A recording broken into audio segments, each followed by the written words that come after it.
It's Monday, the 16th of August, 2021. Welcome to Fear and Greed, the business podcast that sets you up for a successful day. I'm Sean Aylmer. The New South Wales Premier concedes zero COVID cases is now unlikely as 1 million doses of Pfizer arrived in the country. That's our main story. Also coming up in today's podcast, there are signs that the housing market is coming off the boil as a result of the COVID crisis. One of the country's largest super funds goes green.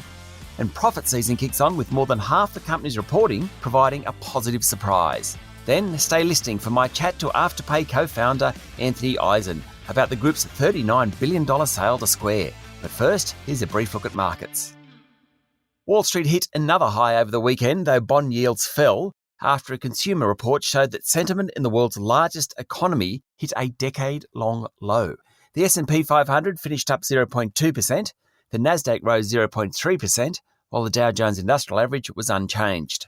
European markets were higher, with the region recording 10 straight sessions of rises and 4 consecutive weeks of gains. The Stoxx Europe 600 finished up 0.2%, and London's FTSE was up 0.4%. The S&P ASX 200 hit yet another record on Friday, up 0.5% to 7,629 points, taking the rise over the full week to 1.2%. CSL led the way on Friday, up 2.4%, while Westpac and National Australia Bank were both up 1.6%. Downer EDI also jumped by more than 5% after its profit announcement late last week, and Premier Investments, which includes Portman's, Smiggle, Just Jeans, Jackie and others, was up 5% also. Notwithstanding, of course, most of its stores are actually closed at the moment.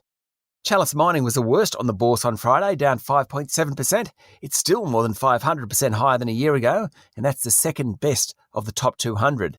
Lithium miner Orocobre was also lower, down 4.5%, but it's up more than 200% on a year ago. Oil prices were lower over the weekend after the International Energy Agency reduced its forecast for demand for the rest of the year. The price of gold jumped, up 1.5% to almost $1,780 an ounce. The Aussie dollar is trading at 73.7 US cents, and iron ore futures have tumbled further to a 4-month low of $156 a tonne. That's a long way below the $220 a tonne level reached earlier in the year. The drop follows reports that Beijing wants to cut steel production by 61 million tonnes in the current half year. BHP, Rio Tinto and Fortescue Metals share prices all ended lower on Friday as a result, though shareholders should still reap the rewards of the recent run of higher prices via bigger dividend payouts this earnings season. New South Wales Premier Gladys Berejiklian has conceded it's unlikely the state will achieve zero community transmissions of the Delta strain of coronavirus as 1 million new doses of the Pfizer vaccine arrives in the country. The numbers in New South Wales are dire. There were 466 cases on Saturday and 4 deaths, and 415 yesterday and another 4 deaths, taking the total number for the current outbreak to 48. Ms. Berejiklian said the strain was so transmissible it was nearly impossible to eliminate. The very abrupt statewide lockdown on Saturday afternoon was canvassed by the Prime Minister Scott Morrison and the National Security Committee. According to media reports, yesterday the PM said the lockdown was consistent with the advice he had received. Victoria is also looking problematic with 25 new cases yesterday. While its lockdown is due to end on Friday, that's unlikely unless the numbers change quickly. Queensland has been more successful in keeping a lid on cases, while ACT announced 2 more cases yesterday. Western Australia said its hard border with New South Wales would remain until the end of the year. Premier Mark McGowan said he would pursue a zero COVID option, even if vaccination rates got to 80%. The lockdowns are estimated to cost the national economy between $15 and $20 billion, and that's on the basis that New South Wales opens up again somewhat next month.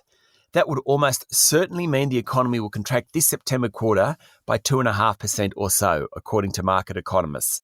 That means the unemployment rate will jump, and all talk of an early move by the Reserve Bank on interest rates has gone quiet. For the economy to recover, vaccination rates need to jump sharply, and that will take a couple of months. Broadly, almost 50% of all Australians have received one jab, and a quarter are fully inoculated. Australia compares poorly to other developed nations. The global average for major economies is 60% for one jab and 50% for 2. At least vaccination rates in Australia are rising, and vaccines are becoming available.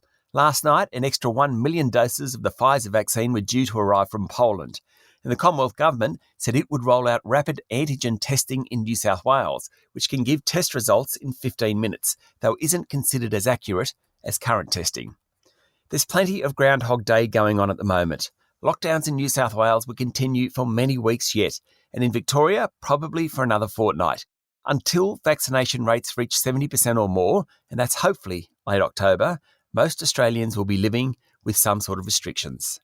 In a moment, the rest of the news you need to know this morning. In overseas news, the United States has sent more troops to Afghanistan just weeks before it withdraws completely to support the evacuation of Americans from the country. The Taliban now has control of the north of the country and its second and third largest cities and has encircled Kabul. It holds all of Afghanistan's border crossings. There are now 5,000 US troops in the country helping people get out. What a mess. New COVID deaths in the United States hit their highest level since May over the weekend as the country rolls out 1 million jabs a day. The number of daily deaths in Russia hit a new record, while cases in Germany rose the most since May. Thailand, Vietnam and the Philippines all recorded record daily tallies over the weekend. The total number of cases globally is almost 207 million, with 4.3 million deaths. And I've spoken plenty about massive infrastructure spending in the US. India has joined the party, with the country set to spend about $1.35 trillion US dollars as part of a plan to create millions of jobs. That much spending on infrastructure will take plenty of steel, and steelmakers need iron ore. It could be a good thing for Australia. Locally, the housing sector is starting to feel the pinch of lockdowns, with sales lower. Figures from the Housing Industry Association, released late last week, showed that lockdowns have hurt sales, with new home purchases more than 20% lower during July. There were 4,646 sales last month. That figure was closer to trend after a number of very strong months, but there is now a question mark over the upcoming spring selling season. The busiest time for real estate agents is normally from September right through until about Christmas. Figures from CoreLogic suggest that listings coming to market, particularly in Sydney, are sharply lower than previous years. Thousands of jobs in the airline industry are expected to go this week, as Virgin Australia and Regional Express stand down staff as a result of the lockdowns. Virgin CEO Jane Herdlicker said in a note to staff that only 7% of the airline's network was untouched by COVID-19, according to media reports. It's flying at just 25% of its planned schedule this month, though Ms Herdlicker didn't put a figure on the number of staff that will be affected. Regional Express said about 500 workers were expected to be stood down across its business this week. The country's second largest superannuation fund will pull capital from companies failing to act on climate change risks. Aware Super, with a $150 billion portfolio, said while it preferred to engage with companies around climate change from the inside, it was now prepared to divest to force change, according to a report in the Financial Review. It comes a week after the Intergovernmental Panel on Climate Change provided dire warnings around the prospect of global warming. Fund managers understand the issue and are putting their money where their mouths are. Governments, on the other hand, continue to prevaricate. Meanwhile, Commonwealth Bank is under pressure over how it discloses its exposure to fossil fuels. As lenders around the world are pressured to pull back on banking oil and gas companies, a shareholder resolution has asked Commonwealth Bank to explain how it will manage its exposure if governments sign up to a global emissions target of net zero by 2050.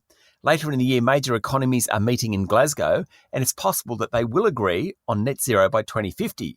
That would put pressure on Australia and every business in it to demonstrate its path to the goal. AGL Energy's price bounced on Friday, the day after it had come out with a $2.1 billion loss, including a $2.7 billion write-down and a weak profit outlook statement. A sharp increase or decrease, followed 24 hours later by a shift the other way, is not unusual during reporting season. When Commonwealth Bank announced its profit on Wednesday of last week, its share price jumped more than 3%, only to fall back more than 2% the following day and then 1.7% on Friday. News Corp shares did exactly the same thing 10 days ago. The lesson in all that is you don't have to be first to get the best outcome. Profit season continues this week with BlueScope and JB Hi-Fi due to report today, BHP tomorrow, then Coles and CSL on Wednesday. Newcrest Mining, Origin Energy, Cochlear and Sydney Airport, among others, report later in the week. While it's early days, earnings have been strong so far, with 52% of results surprising on the upside, 79% with earnings higher than a year ago, and 71% of companies have upped their dividends, according to AMP Capital. The former competition watchdog boss, Graham Samuel, has quit the board of the National Stock Exchange just 4 months after being appointed designate chair. It came 24 hours after it emerged that the NSX's interim chief executive, John Concedes, had been accused by the tax office of hiding income in known secrecy havens and falsifying his tax affairs. Mr. Concedes is also a substantial shareholder of suspended ASX-listed group I Signed This. No reason was given for Mr. Samuel's decision, though I dare say, given what's going on, no explanation was needed. Supermarkets were supposed to have peaked in terms of sales growth, but lockdowns have given them a second wind. Share market analysts are reviewing their forecasts with at-home consumption reinvigorating sales, according to a report in the Financial Review.